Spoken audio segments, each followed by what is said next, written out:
Hey y'all, Dave Isaacs back with you for jamplay.com, and in this lesson we're going to take a look at the concept of shape and line. Now, we spoke before about rhythm and how when you're improvising or playing a melody, you are playing to a pulse, whether you're matching it or working against it, and the temporal aspect of making music. In other words, deciding when to make a sound and then when to make the next sound. You play or you don't play, and how long do you wait before you play again. So that's breaking down an important aspect into one very simple fundamental thing. When we talk about melody, think about what defines a melody.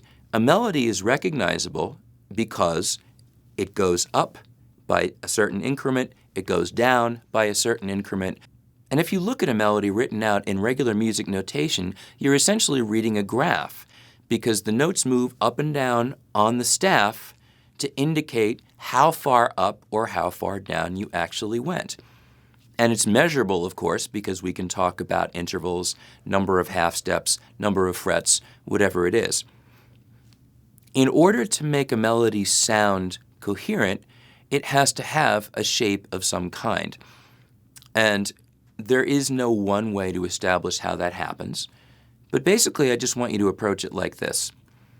You're either going to go up or down, and you're going to go up by a little or up by a lot. So when I say up or down, of course, I'm not talking about the fingerboard. I am talking about the sound. So this is up the scale.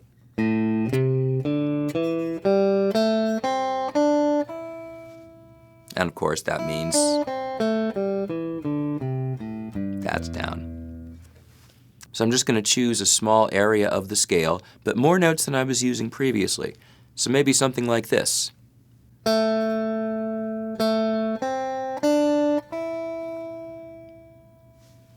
So that's 4 notes. Climbing, ascending. If I go the opposite direction, that's going down. Lick going up. Lick going down. I might repeat a lick. Change it up a little. Go higher and back down. Now, right now, I'm just following the A minor pentatonic scale, but I'm going to jump to a different place now. What if I start on the 3rd string? That one went down and back up. And this next one goes down and continues down.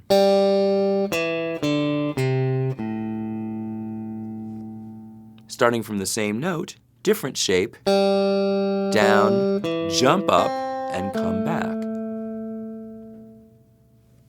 Jump up and walk down.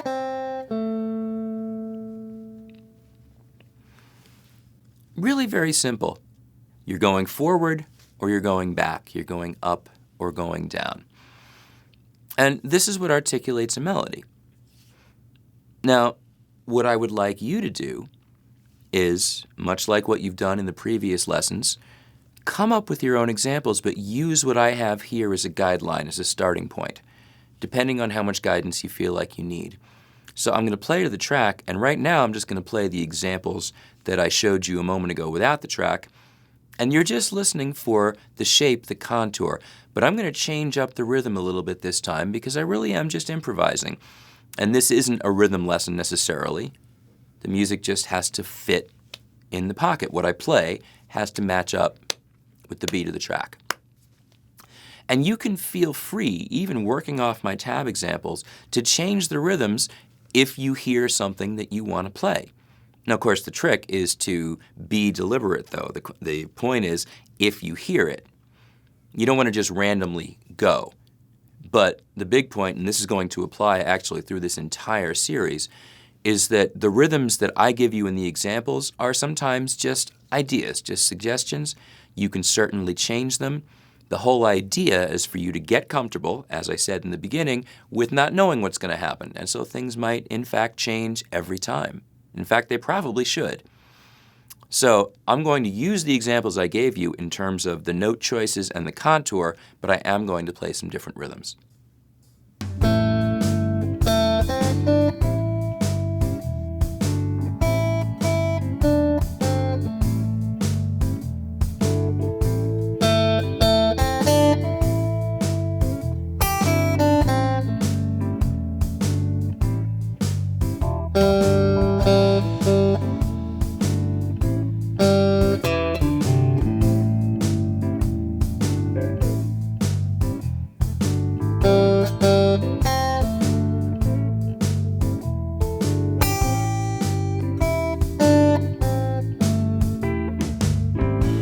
I'll use the same set, change them up again.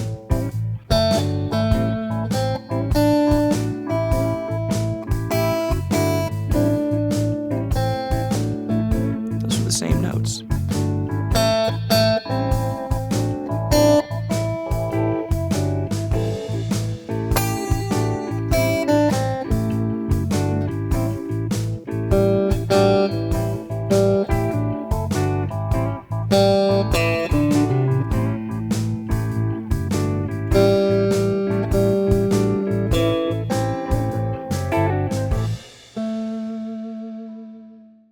You get the idea. Now, the rhythms that I was playing are a bit more advanced. I was getting into some more syncopated rhythms, offbeats, which is something else we're going to explore as we continue. But the idea was the note choices were simply illustrating direction, shape and line, going up or going down. And then you follow your own musical intuition just to explore and try different rhythms within that. This really is sort of the big idea for the entire course, honestly.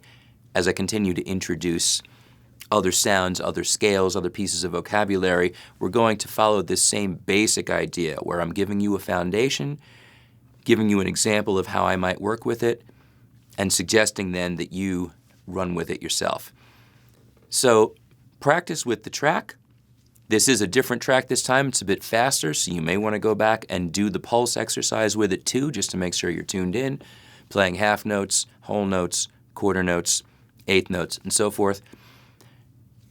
You can use the examples that I gave you, or you can make up your own, following that basic idea of looking at which direction you're going, up the scale or down the scale, moving from tone of the scale to the next tone, or are you skipping one? And letting the rhythms develop as you play, just making sure that you're staying in time in one way or another. And if your ideas are really, really simple and really rudimentary, that's really okay. If your ideas are all over the place, then you probably need to simplify and be more rudimentary. As I said, you're not going to develop complexity without mastering simplicity. Sounds very cosmic, doesn't it? But it does happen to be true. Work with that, and in the next lesson, we're going to elaborate on this concept still further.